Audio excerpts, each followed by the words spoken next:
I remember the first time I saw Catherine, a high school day in warm spring. Her striking red hair and vibrant green eyes immediately caught my attention. Little did I know, that day would start a journey spanning decades. We became inseparable, exploring life together through high school dances and summer jobs. As we grew older, our bond strengthened. Despite the challenges of young love, our connection remained unbreakable. Catherine's fiery spirit and determination deeply impressed me. By 16, our friendship blossomed into something deeper. We shared dreams, fears, and aspirations, building a partnership based on trust and respect. By graduation, we were already planning our future together. In the past 3 months, especially the last one, Catherine hadn't felt like studying with me. Our most recent argument happened last night, and her behavior had worn me out. Known for her fierce temper and grudges, Catherine was always strong-willed. Born Catherine O'Brien, she now went by Catherine McCarthy, never Kate or Katie. Early in our relationship, I tried calling her Kat, and she made it clear she didn't like it. I'm Kurt McCarthy, her husband. We've been together since high school, dating since 16. I learned to steer clear during her tirades, and it's been like that for 26 years, with 22 as husband and wife. Despite her temper, I loved everything about her. We were each other's first boyfriend and girlfriend and shared our first kiss. Early in our dating life, Catherine declared she wanted to be a maid on her wedding day, which I respected.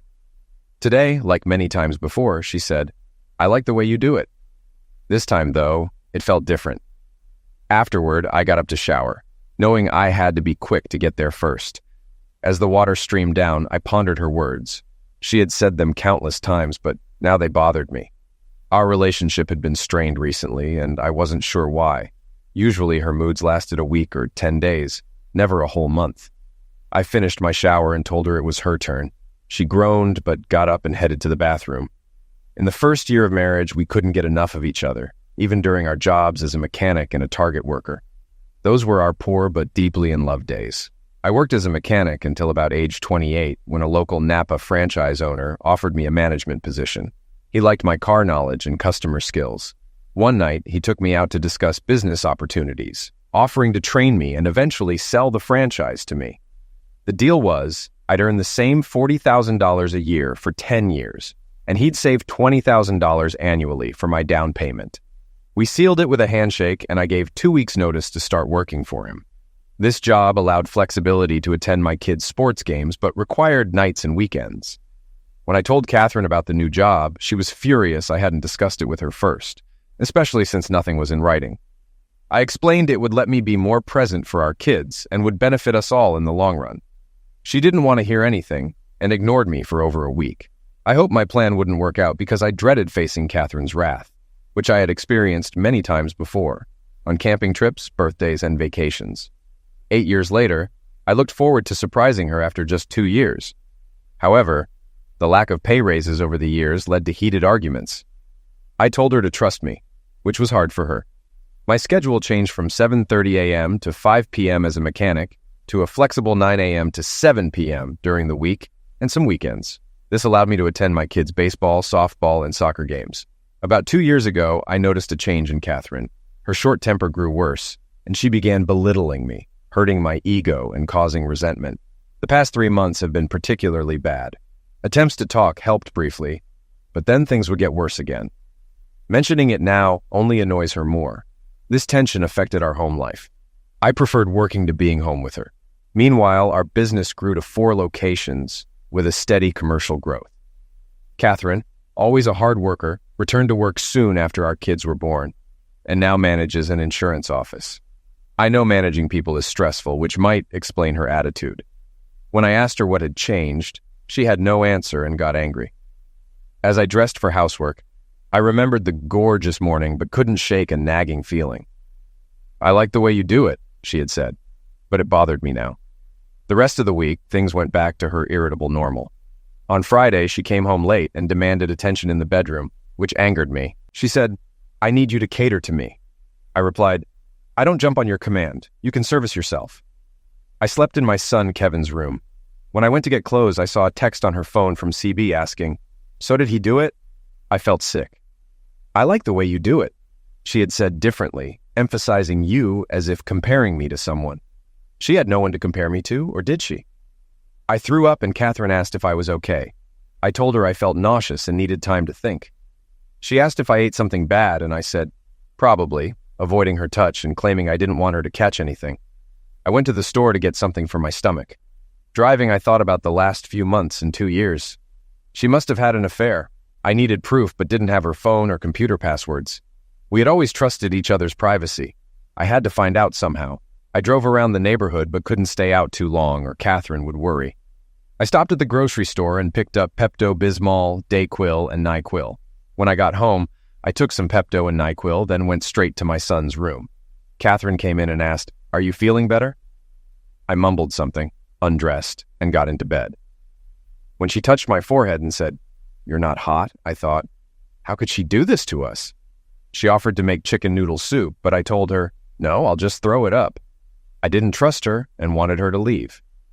"I'm going to bed. I'll feel better after some sleep," I said. "Okay, I'll check on you later," she replied as she left. I wasn't going to sleep. Memories of our life together flooded my mind. Meeting, marriage, kids, vacations, and graduations. I couldn't find anything to explain my suspicions. I needed proof. Lying there, I began to formulate a plan. If she cheated, I could never forgive her. Somehow, I had to find out. I got up to use the bathroom, and her phone was on the nightstand. I saw a message from CB. I made a reservation for Wednesday afternoon. A hotel reservation, I thought. I could take Wednesday afternoon off and follow her. Pretending to be sick on Saturday and Sunday, and my schedule on Monday and Tuesday minimized my contact with her. We still shared a bed, but there was no contact. It's amazing how love can turn to repulsion so quickly. On Wednesday, I left work at lunch and drove to her office. I ate a little, but my stomach was in knots. I parked where I could see her building, but remained hidden. After an hour and a half, I doubted myself. Was it an innocent message? At 2:30, I saw her boss leave alone, increasing my doubts. 15 minutes later, Catherine left. I followed her to a motel where she parked next to her boss's car. I parked out of sight and watched as she walked to her room, greeted by Carl. I took a picture as the door closed. My suspicions were true. She would pay for this.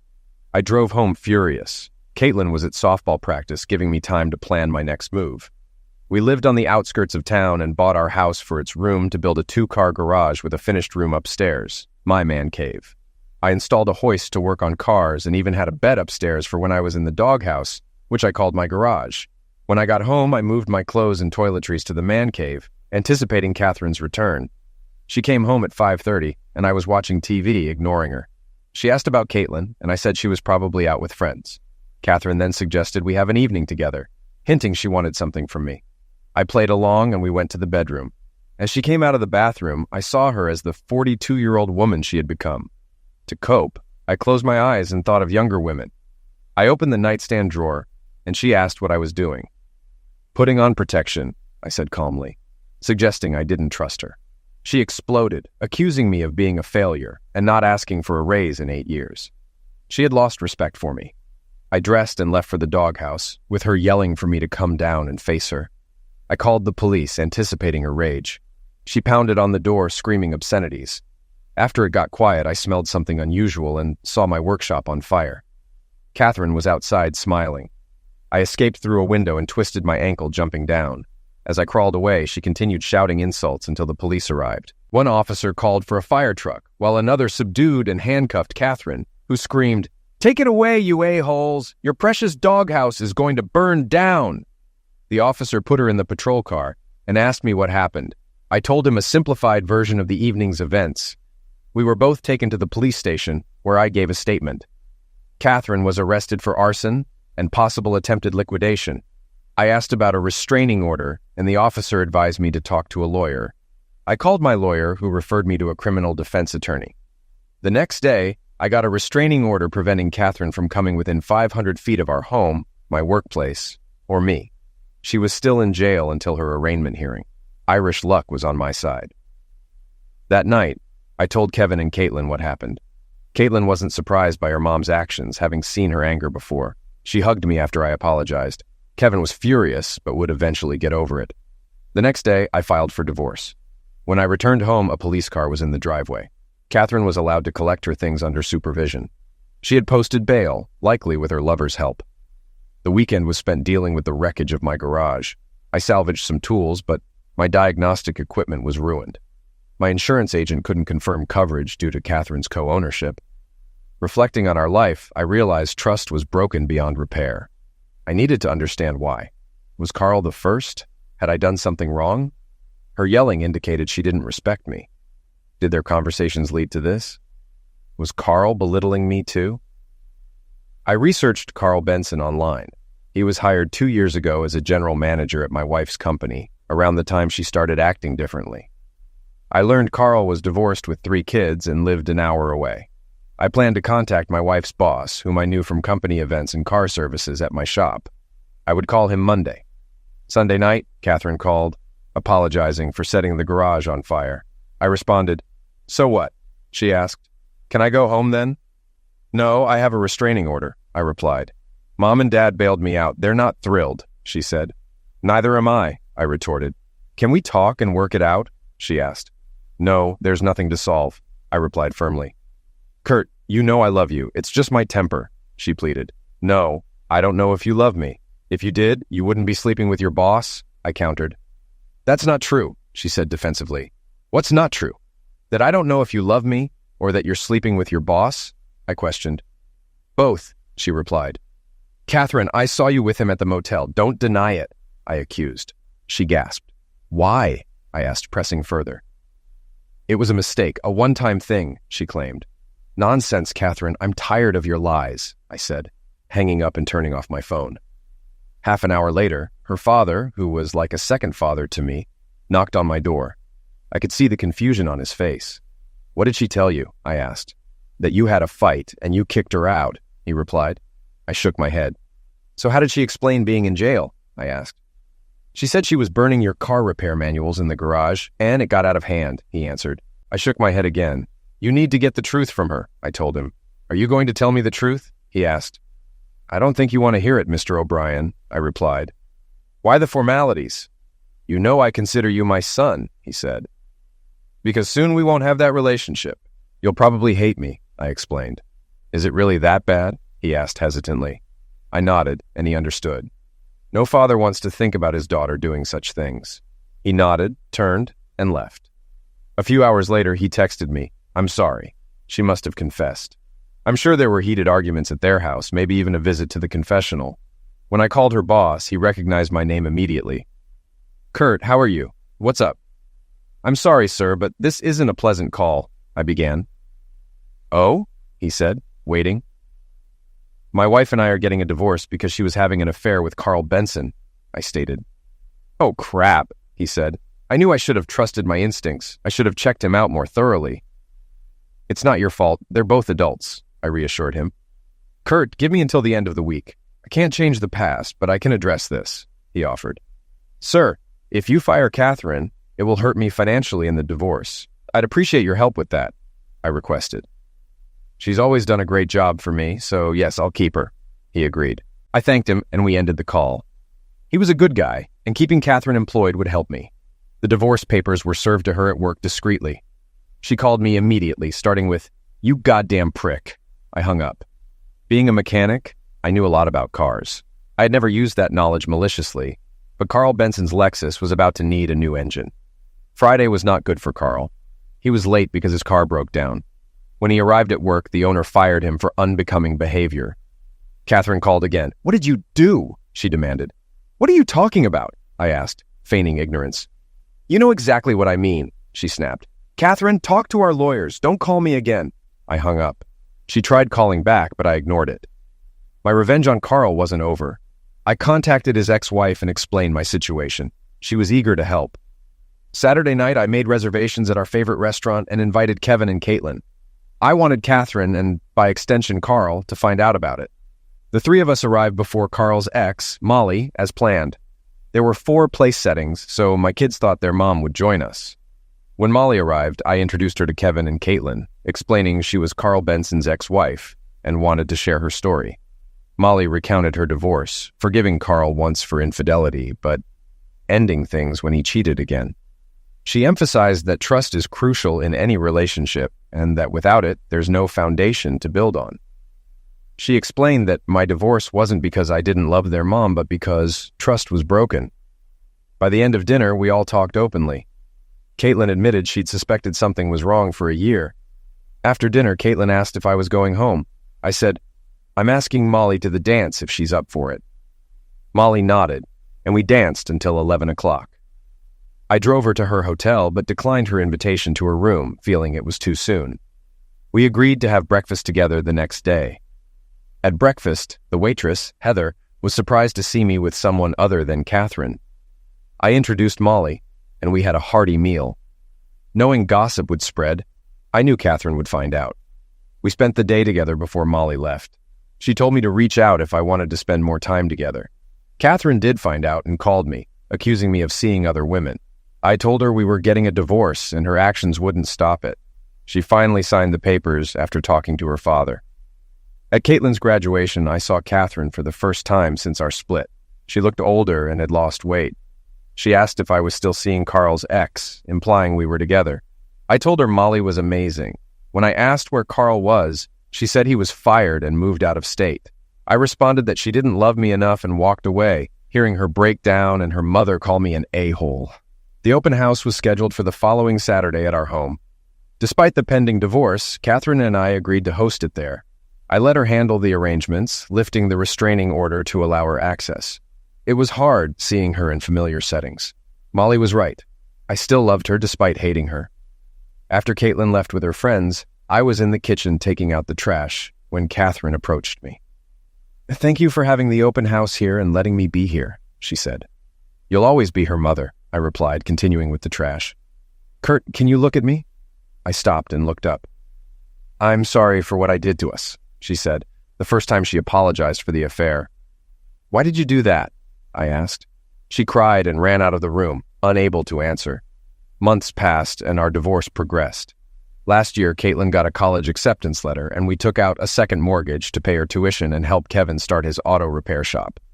We split the little remaining equity from selling the house with no alimony since we earned about the same.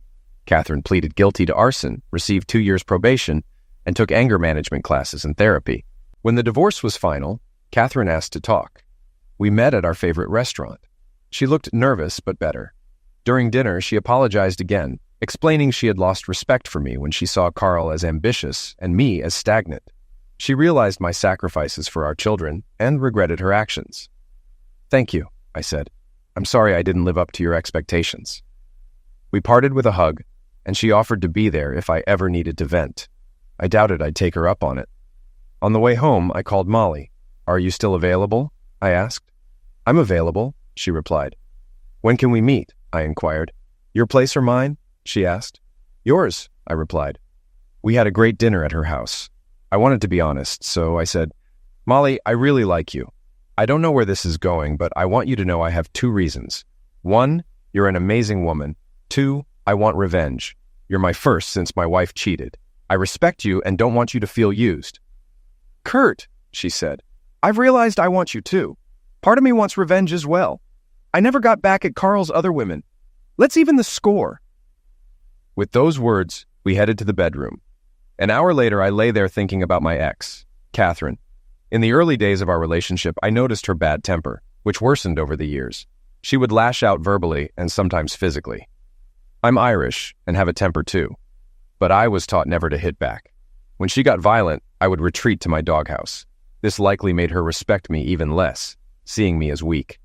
When she set fire to my garage with me inside, I realized I couldn't continue. I feared waking up one night with a knife in me. The betrayal and lack of trust forced me to end our marriage. I was now a free man, but uncertain if I could trust another woman fully. Molly was about revenge and regaining my pride. She was wonderful, but we couldn't build a real relationship on our shared animosity. We could be friends with benefits, but that was it. Lying together, I said, "You're amazing, Molly. You knew exactly what I needed." "You did all the work," she replied. "You're an incredible lover. I can't believe your ex looked elsewhere." "I hoped we could continue our friends with benefits relationship," I said, enjoying our time together.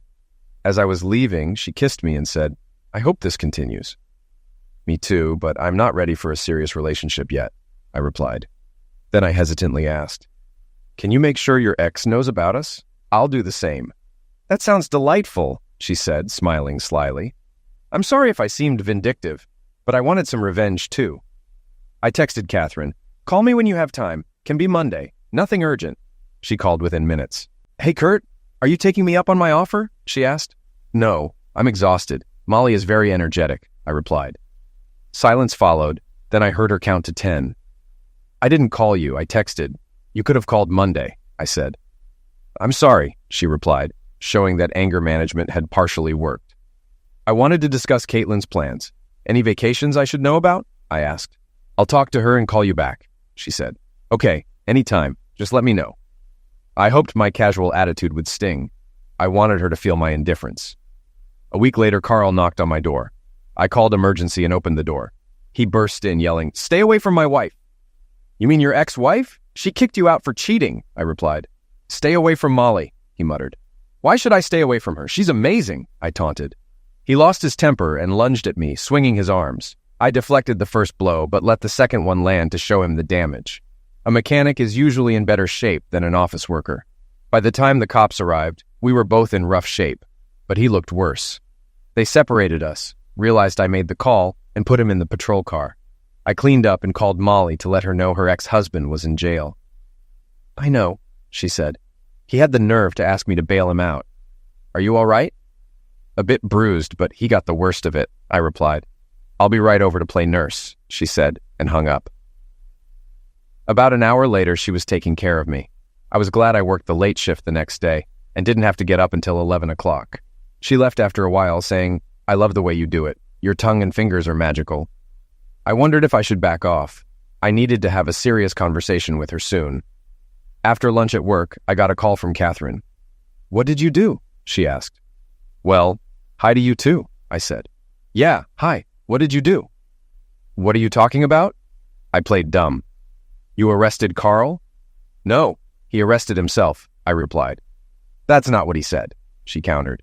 "So you're taking his word over mine?" "Sounds about right," I said sarcastically. "He's not my lover. That ended over a month ago," she insisted. "Says you," I teased. "Why do you have to be such a bum?" she snapped. "I must have had a good teacher," I replied. "Are you going to drop the charges?" she asked. "Why would I? He broke into my apartment and attacked me," I explained. "Because he'll lose his job and because I asked you to," she pleaded. "You're not my wife anymore. I don't have to do anything you say," I stated. I hung up. Months after their fling, she was still trying to help him. He was charged with attack and battery and will likely spend at least 90 days in jail. He'll definitely lose his job. I just smiled when I heard that. That Thursday, I ended up at Smitty's, our old bar. When life goes downhill, familiar places can help you regain your senses. I was at a small pub table, sipping a beer, when I heard a familiar laugh, my ex. She was with her office friends, about half a dozen of them. Catherine saw me and almost stopped. She said something to her friends and they found a table far from me. However, they had to pass my table to get to the bathroom. After about 10 minutes, 2 women headed for the restroom. One stopped at my table and asked, "You're Catherine's ex, right?" I nodded. "I've heard a lot about you," she said with a twinkle in her eye. I wasn't sure what she'd heard, but I doubted it was good. On their way back, both women stopped to talk and flirt with me. One was about 10 years younger, the other 15. Unlike guys, these women didn't seem to mind flirting with a friend's ex. I flirted back, thinking a fling with one of them would annoy my ex. Yes, I was vindictive. As they left, one woman shook my hand and slipped me a piece of paper. I waited until they were back at their table to look. It was her business card with her cell number, Shannon Lozano. I saw Catherine looking at me with sadness, quickly replaced by the familiar fury. I reflected on our relationship. I still loved her, but living with her was like living with an active volcano. I would have stayed if she hadn't cheated. Was I better off now? I didn't know. Ignorance is bliss, and I guess I was in my own bliss. I finished my beer, threw a 10 on the table, waved to the waitress, and walked out, avoiding my ex's table. I didn't want her to see the tears forming in my eyes. Late Saturday morning, I dialed Shannon's number from the business card she gave me. She answered on the third ring. "Hello?" she said uncertainly. "Hi, Shannon. This is Kurt McCarthy. We met at the bar Thursday night," I said. "Yes, I remember you. The handsome man sitting alone, drinking a beer," she responded. I blushed and replied, "Yeah, that was me. I just needed to relax and think." "Would you like to talk about those thoughts?" she asked directly. "Yeah, I think I would," I admitted. "How about tonight?" she suggested. Sure. How about Smitty's at 7:30? I proposed. I'll be there, she said. After hanging up, I felt nervous. What would a younger woman see in me? I hadn't dated in over 25 years. I dressed business casual, wanting to make an effort. We hit it off immediately. She was pleasant to talk to and look at. Once I felt comfortable, I asked what had been on my mind. You work with my ex, so you've probably heard bad things about me. Why would you want to date me? I asked. Before she got involved with Carl, she said things about you that intrigued and excited me, she explained. She'd been socializing with Carl for about a year before you served her with divorce papers. The affair likely started 3 months before that, she added. This matched what I knew about her changing attitude. During bachelorette parties, she mentioned being pleased with your performance, she said, looking at me with intensity. I blushed, never expecting Catherine to talk about me like that. Don't be embarrassed. If you're as good as she said, you'll be a pleasant adventure, she added. As we finished our food and drinks, the waitress brought the check. I handed her $50 and she smiled, saying, You better keep this check. You might win a prize. I looked at her puzzled. She winked and I slipped the check into my pocket. As we walked out, Shannon took my hand and softly said, Now for dessert. I was taken aback since it had been a long time since I had gone on a date. Your place or mine? She asked. I'll let you decide, I replied. I want you to be comfortable, she said. Let's go to your place. You can tell a lot about a person by seeing how they live. She jumped into my truck so I would have to bring her back for her car later. Do you think your car will be safe here for the night? I asked. Yes, she said. I took an Uber for that reason. I felt out of touch with today's reality again. When we got to my place, we rushed to the bedroom. We finally fell asleep until 10 a.m. We had lunch at Chili's and then I drove her home. She made me promise to call her for a repeat. I assured her I would. On the way home, I noticed the check from Smitty's in my wallet. The waitress had written her name and number on it. This new reality would take some getting used to. Monday after work, I went back to Smitty's, and Helen, the waitress, was there. Closer to my age, we talked for a while, and I asked, When can we go out? Since weekends were busy for her, we planned a Wednesday date, her day off. As I walked to my truck, I got a call. Hello, I said, not recognizing the number. Hello, Kurt, said a female voice. Yes, I answered. This is Bethany. I met you last Thursday night at Smitty's with Shannon. Oh yes, I remember you, I said. Shannon said she had a great time with you Saturday night. I was wondering if we could go out sometime, she suggested. Aren't I a little old for you? I asked. Not at all. I prefer older guys. They're more mature and easier to get along with, she replied. Well, sure. How about this Saturday? I proposed. Sure, she agreed. Where would you like to go? I asked. Anywhere. I'll let you decide. I'm flexible, she said. We set a date for Saturday night, and Bethany proved to be very flexible. We tried positions I never thought possible. My Wednesday date with Helen went great, too. Like Shannon and Molly, she said, I like the way you do it. Both women. On Sunday, Molly invited me over for dinner. A home-cooked meal sounded wonderful, so I said yes. After an amazing meal, we spent time working. I was beginning to really enjoy single life. Monday night, I got a call from Catherine. What the hell do you think you're doing? She asked angrily. Sitting here watching TV, I replied, playing dumb. No, I mean you, a 40-year-old man dating women 10 and 15 years younger than you. Don't you have any remorse? She demanded. You must be talking about Shannon and Bethany, I stated. Yes, of course, she confirmed. They both asked me out. Instead of being alone, I said yes. Dating has changed. I like not having to ask a woman out and face rejection. It's nice to be wanted and appreciated, I explained. Well then, stop dating the people I work with, she demanded. Why would I do that? I asked. Because I said so, she replied. I don't have to do what you say anymore. We're not married. I'll date whoever I choose, I asserted. You're only doing this to make my life harder, she accused. No, but if it does, it's a bonus. How does my dating them affect you? I asked. They whisper behind my back and say, I can't believe she let him go. They're basically calling me an idiot, she explained. I thought, if the shoe fits, but said, I'll ask them to keep our activities private. Will that help? No, just stop seeing them, she demanded again. That I won't do unless they want to. I enjoy spending time with them. They make me feel young and boost my ego, I stated. You're an a-hole, she said, hanging up. I smiled, thinking about my time with each of them. They did wonders for my ego. Wednesday, I had another pleasant evening with Helen. My life was enjoyable. Thursday night, Catherine called again. Now what? I thought. I haven't met Shannon or Bethany yet, so I haven't had a chance to talk to them, I muttered to myself. Then, answering the call, I said, "Yes. How can I help you, Catherine?" "And the waitress at Smitty's, too." "Well, she's more age-appropriate. I thought you didn't want me dating younger women," she replied. "I don't want you dating at all. I constantly have to answer questions about why I let you go," she said with annoyance. "Tell them someone else was more your style, more in line with your life aspirations," I suggested. She was quiet for a moment, then said in a low voice, "I'll just tell them I was stupid." Then she hung up. I sat back and reflected on my life. Catherine and I had some good times, but she started drifting away when Carl was hired. Maybe something was going on even then. Now, at least, she was showing remorse. I had mixed feelings. Part of me was glad she felt stupid for giving up everything we had, but another part wished things could go back to how they were. I knew that was impossible. The past couldn't be changed, and I couldn't forget or live with it. Feeling sorry for myself, I decided to go to the store for beer. As I left with a case of Shiner Bock, Shannon called. "What's up?" she asked. "I just bought a case of beer to drown my sorrows," I replied. "Can I help with that? I can try to cheer you up," she offered. "Sure, you might be just what the doctor ordered," I said. We drank a bit, and she expressed her pleasure many times. Around 2 a.m., she said, "I have to work tomorrow, so I'd better get going. Oh, and thanks for mentioning something to Catherine. But if you could keep tonight to yourself, I'd appreciate it," I requested. "She seemed a bit down earlier, but it's still hard to believe she let you go," she said. "Thank you. You've successfully relieved me of my sadness," I responded.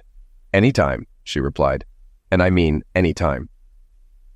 Over the next year, my number of friends with benefits grew. Shannon, Bethany, Molly, and Helen all learned of my abilities and wanted to experience them. I didn't turn any of them down. Each woman was a pleasurable adventure for me. Catherine called me a strumpet, but I didn't care. I liked pleasing women, and each of them at some point said, "I like the way you do it." Catherine eventually got used to seeing or hearing about me with different women, and one day at Smitty's, she asked me out. "You know we were good together. Why not for old time's sake?" she asked. I couldn't go for it. "It wouldn't be the same. When we were together, everything I did for you was out of love. Now we'd just be using each other," I explained. "I understand," she said sorrowfully, and returned to her table. Finally, the day came when I was awarded the Napa franchise. The owner was true to his word and offered me a generous buyout. I had to take out a loan, but business was good and I wasn't worried about repayment. I had initially agreed to the deal for financial stability for Catherine and me. Now it would just be for me. That evening, I called Catherine and invited her to dinner. She agreed, and I made reservations at the best restaurant in town. I arranged for a car to pick her up and told her to dress appropriately. When she arrived, she looked radiant in a long black dress that highlighted her red hair and green eyes. I remembered why I married her. "You look amazing, Catherine," I said. "Thank you. You look very handsome in that tuxedo, too." "What's the occasion?" she asked. "I'm celebrating, and I wanted you to be the first to know," I replied. "Now I'm curious," she said. "Let's enjoy our meal first," I suggested. As we ate, our conversation grew more substantive. Finally, she asked, "What are you celebrating?" "Catherine, after we married, I worked as a mechanic. You seemed happy, but I felt stuck. When I told you about working at Napa for a flexible schedule, you blew up," I explained. "I remember," she said, lowering her gaze. "I did it for our family. It was all to make our lives better," I continued. "And I ruined it all," she said softly. "I didn't bring you here to relive bad memories. I signed the paperwork today to buy a Napa franchise with 4 stores," I revealed. She looked stunned. "This will ensure our children will have a large inheritance. They can either continue the franchise or sell it. Our grandchildren will benefit too." "I can't tell you how happy that makes me," I said. She started to cry. "I listened to Carl when he called you a failure with no ambition. I lost faith in you and ruined everything. You were a great husband, father, and lover, and I threw it all away. I'm sorry, Kurt. I hope you believe me. I'm sorry for everything I did that got us here," she said, her voice breaking. She got up from her chair, crying, and headed for the bathroom. A server followed her in. I had wanted tonight to be a celebration of future wealth for our children and grandchildren. I didn't expect my news to affect her so much. I felt sorry for her pain, but couldn't comfort her. I signaled the server for the check, knowing Catherine wouldn't want to continue the evening. When she returned, I stood and said, "I've already paid the bill. I can take you home." "Thank you. I'm sorry I ruined your evening," she said, tears still in her eyes. She cried quietly all the way home. I wanted to hug her, but couldn't risk sending the wrong message. At her apartment door, she looked at me as if inviting me in. "I'm sorry, Catherine, but we can't go back there," I said. She nodded and closed the door. The next couple of years were busy with business and many women. Word of mouth was the best advertising, and I always practiced safety. Catherine and I occasionally talked, especially about Kevin's engagement. He met Amber Williams at his store, and they quickly knew they were right for each other. On the day of the engagement party, I arrived early to help Kevin set up. We rented a room at the Sheraton and bought subs from Subway. As we finished, Catherine arrived. She still looked good after all these years. "We never had an engagement party, Kurt," she said. "No, but everyone we knew us," I replied. "Do you remember proposing to me?" she asked. "Yes, I do," I said. Sometimes I wanted to hurt her because she hurt me so much. I said I was sorry. "Can't we move on?" "It's been 3 years," she pleaded. "Today is about Kevin and Amber. Let's be cordial," I said. "Maybe we could be cordial from now on," she said in her usual demanding tone. Sometimes she seemed truly remorseful, and other times her old temper showed. Guests arrived, and Kevin and Amber greeted everyone. About 45 minutes in, I heard Amber call, "Mom!" I turned to see a beautiful woman in a floral sundress. She had blonde hair, deep blue eyes, and a smile that made my heart skip a beat. "Dad, that's Amber's mom, Alyssa. She's very religious and not into your lifestyle," Kevin said. "Kevin, before your mother left, I was a one-woman man. I want someone I can trust," I replied. "I don't know if she'd give you a chance, but I'll introduce you," he offered. "That would be great," I said. Kevin led me to Amber and her mother. "Mrs. Williams, this is my father, Kurt." "Kevin, you can call me Mom now," Alyssa said. Catherine walked up. "As long as he doesn't forget who his real mother is," she added. Kevin introduced Catherine to Alyssa, and they hugged and started talking. I walked away to avoid giving Alyssa a bad impression of me, hoping our first conversation would be positive. I mingled with friends and family, and many of the men joked about all the women I knew. Some women were aloof, but others were friendly.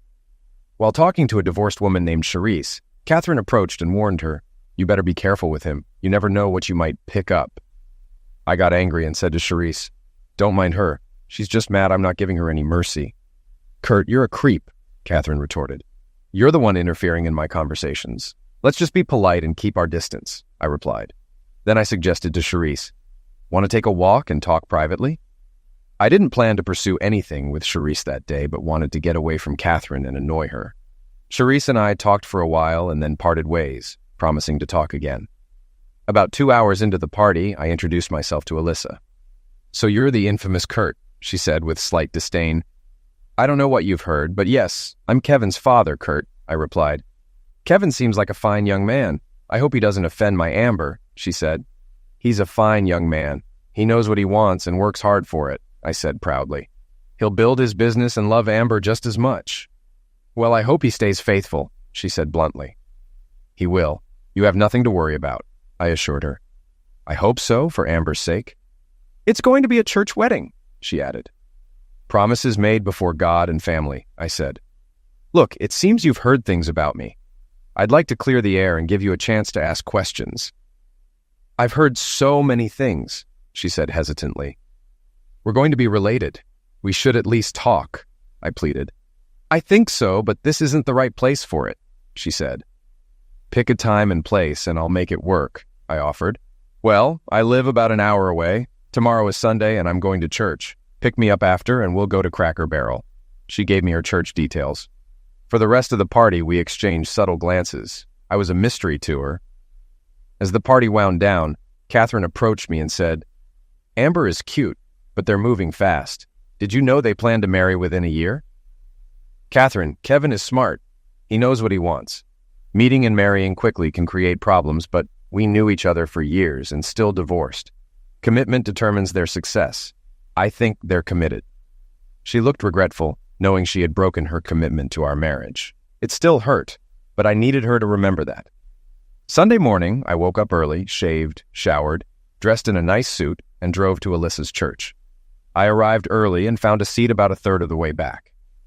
The sanctuary was different from the Catholic church I grew up in. No stained glass, altar, candles, or pulpit, just a raised platform with a blank cross. I felt out of place, but was determined to see it through. As people began entering the sanctuary, they were casually chatting and holding coffee cups from nearby coffee shops.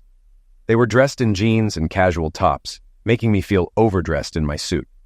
Despite this, many people greeted me warmly, making me feel welcome. I kept looking for Alyssa, wondering if I had the wrong information or if she was sick. Then the minister announced the start of the service, and I saw her singing with the praise band. During the third song, she noticed me and smiled. She had a beautiful voice. After singing, she came over and sat next to me, which I appreciated since I wasn't sure what to do. "I didn't expect you to come to the service," she said. "I feel a bit out of place, overdressed for the occasion," I replied. "That's okay. You can take off your jacket if it makes you more comfortable," she suggested. I took off my jacket and laid it on the bench. "Thank you for sitting next to me," I said. "You're my guest. Of course I would," she responded. The service was different from what I was used to, but pleasant and relaxed. Afterward, Alyssa introduced me to the minister and several others as Amber's future father-in-law. At Cracker Barrel, we started with light conversation, but as we finished our meal, she got serious. "So, Kurt, I've heard you're a womanizer and sleep around a lot. What do you have to say?" she asked directly. "What's your definition of a womanizer?" I asked. "A guy who chases women, sleeps with them, and then dumps them," she replied. "By that definition, I'm not a womanizer," I said. "So what I've been told is a lie?" she accused. "Let me explain. I was married to Catherine, who you met. We were together over 25 years. She started cheating on me with her boss, and when I confronted her, she tried to eliminate me by setting my garage on fire. After our divorce, I started dating. Catherine likely talked about my abilities in the bedroom, and women approached me out of curiosity. I didn't chase them. I just said yes. For the past 2 years, I haven't turned down any woman who asked me out.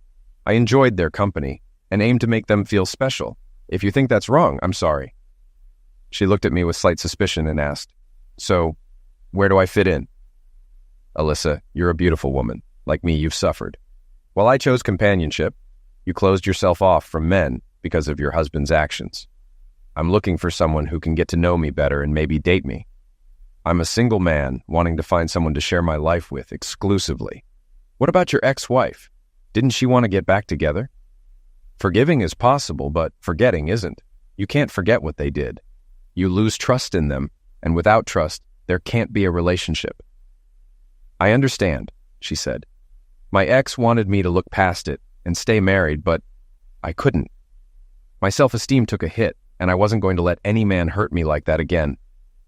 "We're similar in that way," I said. "I spent time with women, but never let them get close to me emotionally." She looked at me and nodded slightly. Then she repeated, "So where am I in all this?"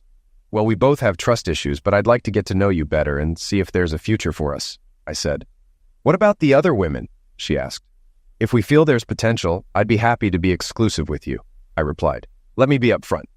I'm not doing anything until I'm married. If we're going to date, you need to understand that." I grinned. "Alyssa, I dated Catherine in high school and waited until we were married, so I'm fine with waiting." She seemed reassured. "Kurt, I appreciate your honesty. I think I like you. Let's see where this goes." For the next 4 months, we met at least twice a week. Sometimes she came to my place and sometimes I went to hers. During this time, I still dated other women, but my interest in them waned. Charisse from the engagement party wanted more than I was willing to give. Her compliments, once boosting my ego, now started to bother me. One night at dinner, Alyssa told me she was ready to commit. I was overjoyed. That makes me the happiest man on earth. I'm committing myself only to you. Honestly, the last 4 months have been meaningless when I wasn't with you. I love you." She hesitated, then said, "I think I'm falling in love with you too. Please be patient with me." I was patient both emotionally and physically. Then, one day, Catherine called. "Hi, Kurt," she said. "Hi, Catherine. How are you? What can I do for you?" "Wow, you're in a good mood." "Yes, I am. So what do you need?" I asked cheerfully. "Why don't we have dinner sometime? I have something to discuss with you." "Sure. How about tonight?" "That would be great. I'll make your favorite dish, roast beef with vegetables. Can you come over around 7? "Don't you want to go out to eat?" I asked. "No, I'd like to be alone with you." Okay, I'll see you then. Do you need anything? Maybe some wine to go with the roast beef? Okay, I'll pick something up. See you tonight. I hung up, curious but hesitant. I called Alyssa to let her know. She said, "It must be about the wedding next month." "She's trying to soften me up with roast beef," I said. "Call me afterward and let me know," she replied. At 7 o'clock, I stood in front of Catherine's door with butterflies in my stomach. We chatted through most of dinner until she revealed the real reason she invited me. "Kurt, Kevin's wedding made me think about us," she said quietly. "There is no us, Catherine," I said. Ignoring me, she continued, "Remember when we used to date and fool around?" "Yes, we were young," I said. "We were good together, weren't we?" "Yes, we were," I agreed. "What happened to us?" she asked. "Life, I guess," I said. "I talked to Shannon at work. She said you were exactly what she needed. And Bethany said you're no longer making the rounds. Maybe you're tired of playing around." "Okay," I said. Apparently neither Kevin nor Amber had told Catherine I was dating Alyssa. I smiled, thinking I appreciated their privacy. Catherine took that smile as agreement. "So maybe we should try again. You know we were good together." I interrupted softly. "Catherine, we were good together. But the key word is were. I need to forgive you." She smiled, but I continued. "I forgive you, but I can never forget what you did. You need to move on with your life." She looked at me with tears in her eyes. "Oh, Kurt, I'm so sorry for what I did to you, to us. I really am. I know we can get over it. Let's try again." She wasn't giving up easily. I had to let her know it was over. "I love someone else, Catherine. Bethany was right. I'm no longer playing around because I'm committed to someone. I've become a one-woman man again." She stared at me, then asked, "Who is it?" "Alyssa, Amber's mom." Her shoulders slumped. She realized she couldn't get me back. We finished the meal in silence. As I left, I said, "Catherine, thank you for dinner and the memories. I know this isn't what you wanted, but you'll find someone. Love him with all your heart." I couldn't stay mad at her anymore. Alyssa helped me forgive her, just as she forgave her ex. Their actions brought us together. Pulling away from Catherine's apartment, I called Alyssa. "So, what was it?" she asked. "She wanted us to get back together." "I thought so. She knows what she lost." "Yeah, and I know what I found. Alyssa, I love you, and I'm better for it." "I love you too, Kurt McCarthy," she said. It was the first time she said it out loud. I already knew she expressed her love in many ways, but it was nice to finally hear it. Kevin and Amber got married, and Alyssa and I smiled, held hands, and danced the whole time. Some joked we looked like a wedding couple. Catherine was there, but didn't stick around, likely finding it hard to see us so in love. 3 months later, we had a small private ceremony at our church. Friends and family attended, except Catherine. She claimed a scheduling conflict, but I think she just couldn't accept that I had moved on. It took her a few years, but she eventually found someone too. I hoped they'd last a long time. On our wedding night, Alyssa said the magic words, "I love the way you do it." This time the emphasis was on love,